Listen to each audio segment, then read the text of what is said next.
dan sakit kepala tung budrek tak tung datang kapan saja budrek ada obatnya nonton kita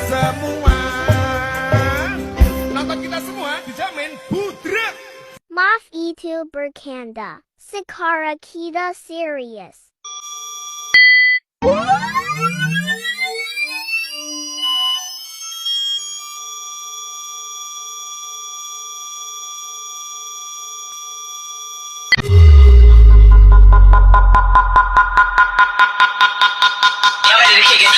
Come on.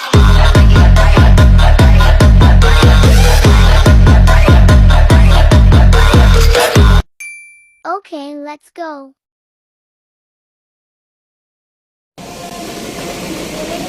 Assalamualaikum warahmatullahi wabarakatuh. Waalaikumsalam warahmatullahi wabarakatuh. Kami dari kelas 10 TKJB SMK 1 Tular akan mempresentasikan tugas bahasa Indonesia tentang karya tulis ilmiah yang berjudul Sampah. Saya Aisyatun Munawarroh sebagai moderator. Dan di sebelah kanan saya ada Sarah sebagai penyaji pertama.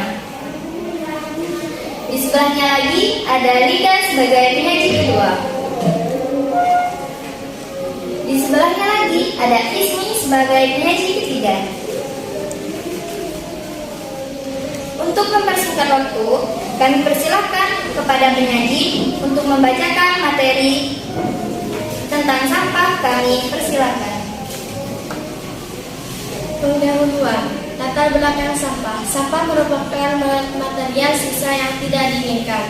Setelah berakhirnya suatu proses, sampah dapat dibedakan menjadi dua bagian, yaitu sampah organik yang dapat diurai dan sampah anorganik yang tidak dapat diurai. Indonesia dengan jumlah penduduk terbesar keempat di dunia tentu memproduksi banyak sampah yang berbahaya bagi lingkungan, khususnya sampah anorganik yang tidak dapat diurai secara alami oleh alam.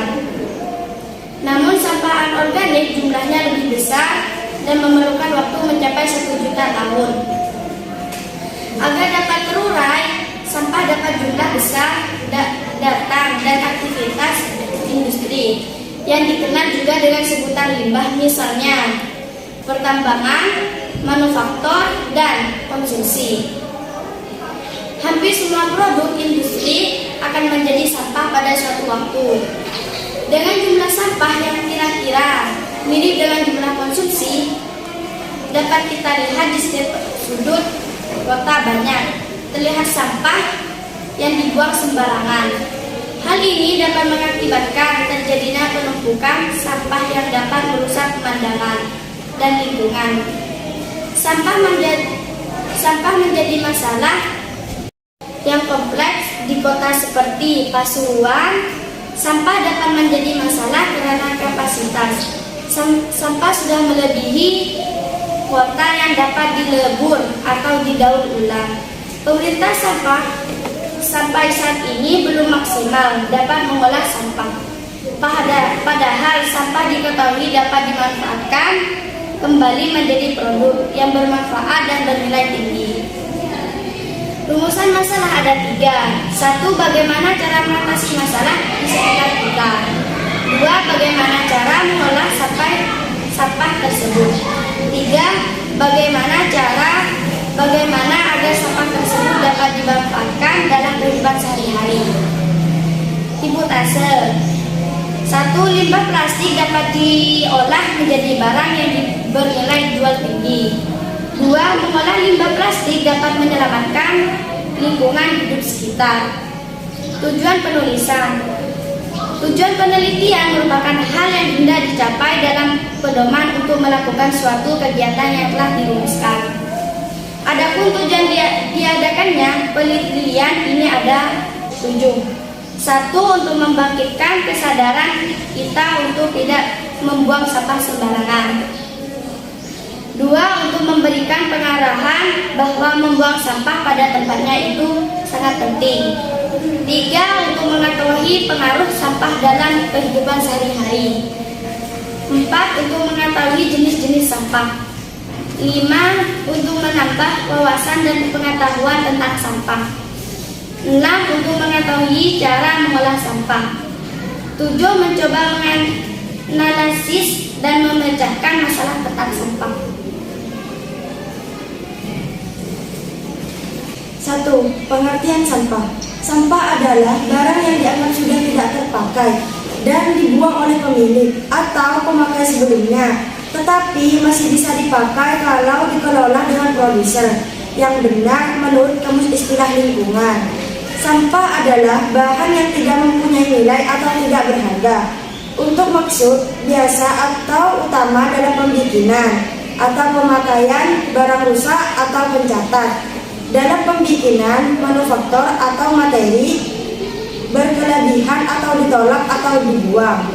Penumpukan sampah disebabkan oleh beberapa faktor. Di antaranya adalah volume sampah yang sangat besar sehingga melebihi kapasitas, daya tampung tempat pembuangan sampah akhir, TPA, pengolahan sampah dirasakan tidak memberikan dampak positif lingkungan, dan kurangnya dokumen kebijakan dari pemerintah, terutama dalam pemanfaatan produk sampingan dari sampah yang menyebabkannya tertumpuknya produk tersebut di tempat terbuangnya akhir. TPA permasalahan sampah merupakan hal yang krusial, bahkan dapat diartikan sebagai masalah kultural karena dapat besar berdasarnya perkiraan volume sampah yang dihasilkan oleh manusia rata-rata sekitar 0,5 kg atau per kapita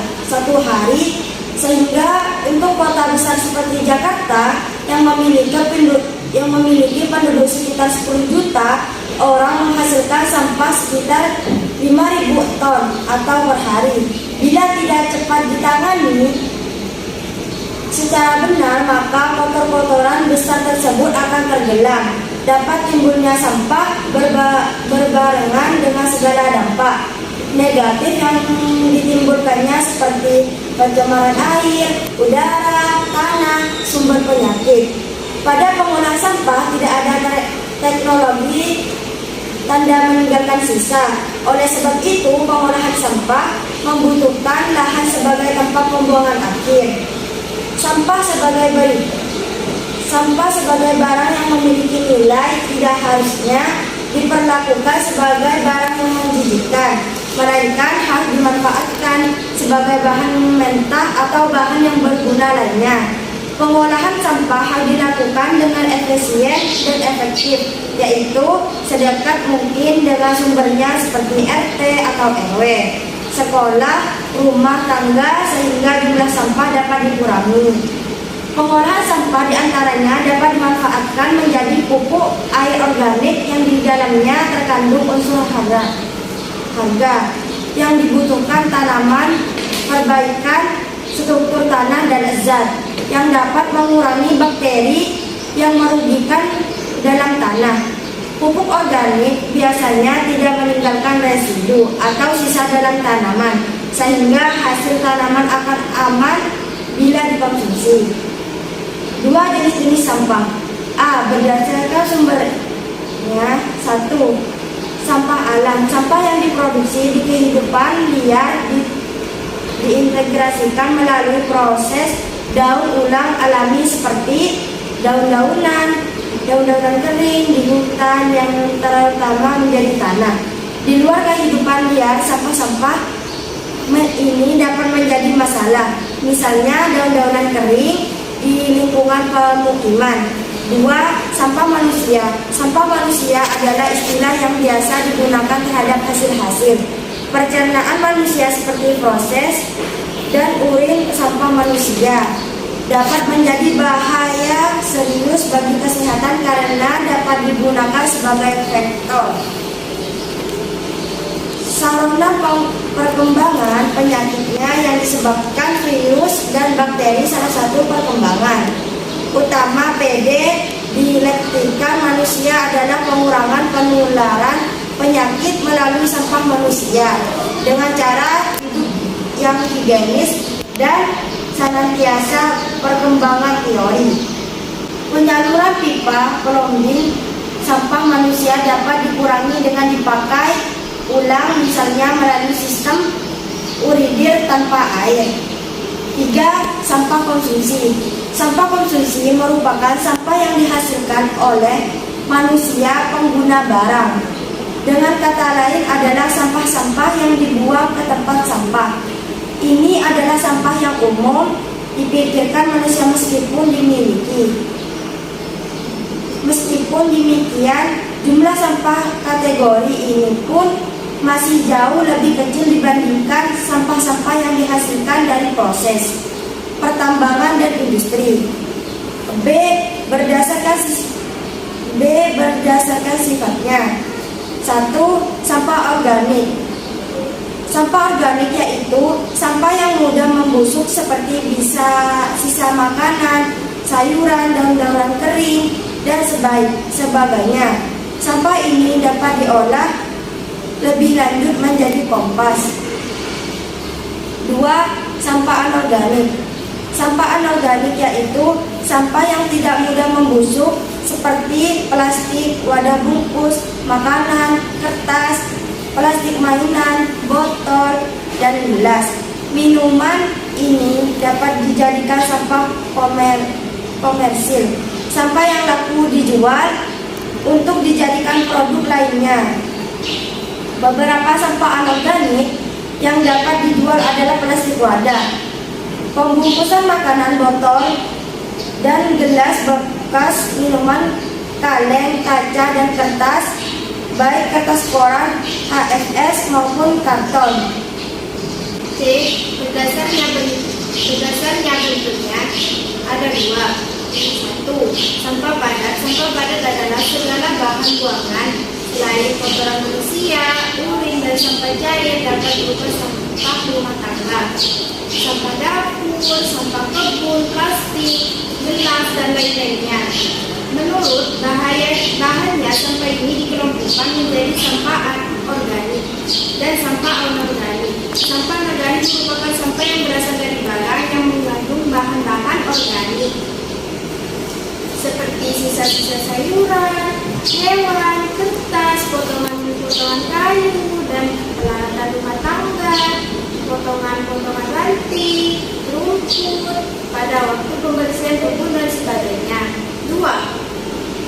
Sampah cair. Sampah cair adalah bahan cairan yang telah digunakan dan tidak diperlukan kembali dan dibuang ke tempat pembuangan sampah.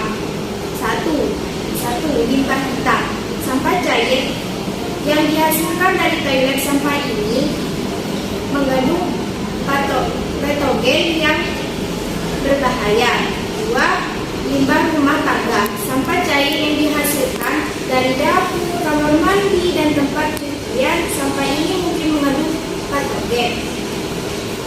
Sampah dapat berada pada setiap fase materi, padat, cair, atau gas. Ketika dilepaskan dalam 2 fase yang disebutkan terakhir, terutama gas, sampah dapat dikatakan sebagai emisi, biasa dikaitkan dengan polusi. Dapat kehidupan manusia, sampah dalam jumlah besar datang dari aktivitas industri, dikenal juga dengan sebutan limbah.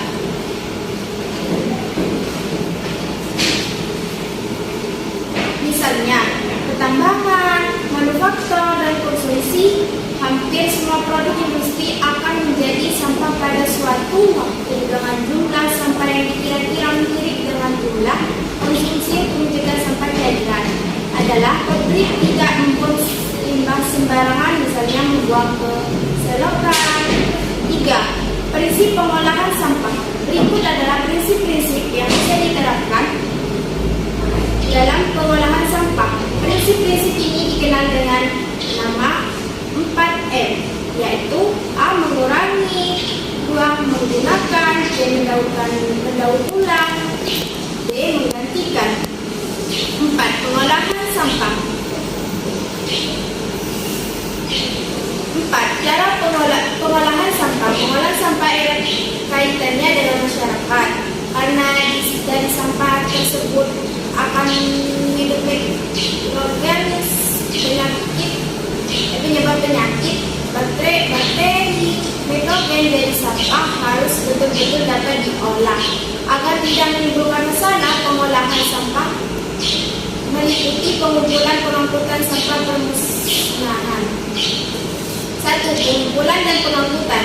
Pengumpulan dan pengangkutan sampah adalah tanggung jawab masing-masing rumah tangga atau industri penghasil sampah harus membangun tempat pembuangan dan pengumpulan sampah. Diangkat ke TSP, tempat sementara, lalu ke tempat pembuangan akhir. 2. Permusnahan dan pengolahan. Permusnahan dan pengolahan sampah Permusnahan dan pengolahan sampah padat dapat dilakukan dengan cara antara lain. Ada 4 cara ditanam, yaitu membuat lubang di dalam tanah kemudian ditimbulkan dalam tanah. 2. Dibakar, yaitu membakar sampah dapat incinerator. Dijadikan pupuk, misalnya kotoran hewan dikumpulkan menjadi pupuk kompos. Kesimpulan dari sampah tersebut adalah barang yang dianggap sudah tidak terpakai dan dibuang oleh pemiliknya, tetapi masih bisa dipakai kalau dikelola dengan produser yang benar. Jenis-jenis sampah dapat dibagi menjadi 4, yaitu berdasarkan sumbernya seperti A. Sampah alam, B. Sampah manusia, C. Sampah konsumsi. Berdasarkan sifatnya seperti A. Sampah organik atau degradable, 2. Sampah anorganik atau degradable. Berdasarkan bentuknya seperti A. Sampah padat, B. Sampah cair. Prinsip-prinsip yang bisa diterapkan dalam pengelolaan sampah dikenal juga dengan nama 4M, yaitu 1. Mengurangi, B. 2. Mengurangi menggunakan kembali, C. Mendaur ulang, D. Mengganti. Cara pengolahan sampah dapat dimulai dari pengumpulan dan pengangkutan serta pemusnahan dan pengolahan. Pengolahan limbah plastik berupa sedotan dapat dimanfaatkan sebagai alat pembelajaran matematika, yaitu membuat kerangka bangunan ruang. Demikianlah presentasi dari kami, kurang lebihnya mohon maaf. Wassalamualaikum